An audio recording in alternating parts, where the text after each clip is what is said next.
Honored to be here. I'm also happy to look at this award and see that it's spelled correctly. Tom's email this morning was O-N and sorry. Les told the story that one time he said, no, it's with an E and they spelled it Larsen, L-E-R-S-O-N. So it was always a hot topic with him. But I'm so glad to see so many familiar faces and to be back. And of course, I love the excuse to come to Florida this time of year, Chicago. I'm living in Chicago now. I've been there about 3.5 years. I lived there most of my life, except for the 14 years that I lived in Stewart. And it's taken some adjustment, but I am enjoying it. It's a great city. I highly encourage any of you who haven't been to Chicago to come because it's an architectural hub.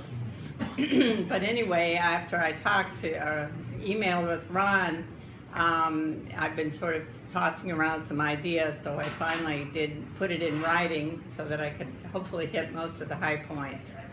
So if you don't mind, I'll sort of read and talk at the same time. But I started out with, who was Arnold Les Larsen, F-A-I-A?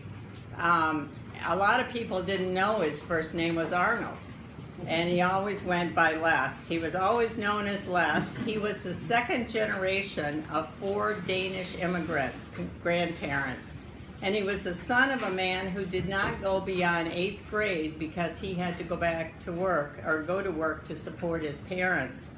Les was born and raised in Chicago, and early on he showed artistic abilities. His Army service in World War II was in Alaska on the Alcan Highway with the Signal Corps. He really wanted to be a pilot, but he could not qualify because of his vision problems. The GI Bill provided college at Chicago's Navy Pier, which, if any of you have been to Chicago, is now more of an entertainment center. And he served as sophomore class president and also was charged with introducing Frank Lloyd Wright for a speech. Unable to continue college due to marriage and fatherhood, he apprenticed with architect Arnold Scow, whose office and project were on the Coonley Estate, a well-known Frank Lloyd Wright design from 1908, now a national landmark, which is located in the town of Riverside, Illinois, a Frederick Law Olmsted design community. So in my words, he was surrounded by good design. Les established his own architectural practice in 1955 in suburban LaGrange. He added a partner and shifted from residential to commercial work. He sold that practice in 1995. Les was a founding member of the Northeast Illinois chapter of the American Institute of Architects, which broke away from the Chicago chapter. He served in all positions of the chapter and then of AIA Illinois before becoming an Illinois National AIA Director in 1991, where he served with Floridian Jim Anstis. He received his fellowship in 1994, and he would be thrilled to know about Ed. So the question is, how did he end up on the Treasure Coast? In 1991, he bought a 42-foot sailboat with me as the partner. We married a year later in 1992, and together we sailed our sailboat name partnership to reflect our agreement through the Great Lakes, out the St. Lawrence Seaway, around Nova Scotia, down the East Coast, across to the Bahamas, around to New Orleans in order to attend an AIA convention. That's a long way to go. Back to Florida, back to the Bahamas, before pulling into a marina in Fort Pierce from the Bahamas in 1998. Until 1996, this travel was combined with both of us continuing to work in Chicago. Our first morning in Fort Pierce, while I did the laundry, he met architect Philip Steele, whose office was at the marina. Phil quickly engaged Les in getting to know other architects in the area.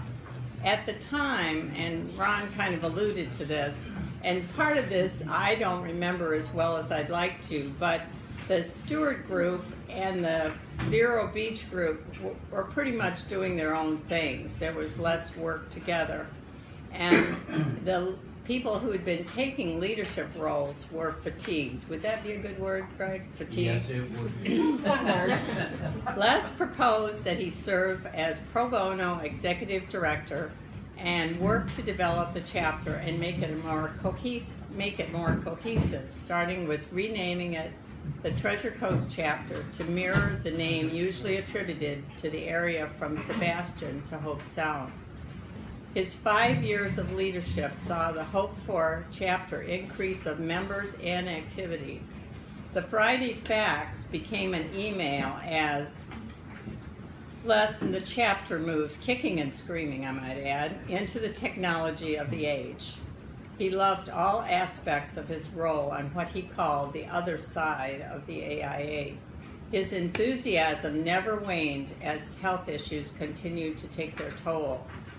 I am so pleased that his legacy and love for the architectural profession, as well as the importance he placed on the role of the American Institute of Architects, is being remembered with awards under his name in the Treasure Coast chapter, as well as the Northeast Illinois chapter, who also administers a scholarship annually in his name. He was a consummate proponent of the profession of architecture.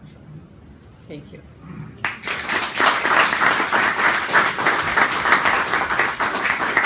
As I say, I don't remember all the particulars of how it all came together. It's sort of a blur to me, but yeah, I was there every step of the way.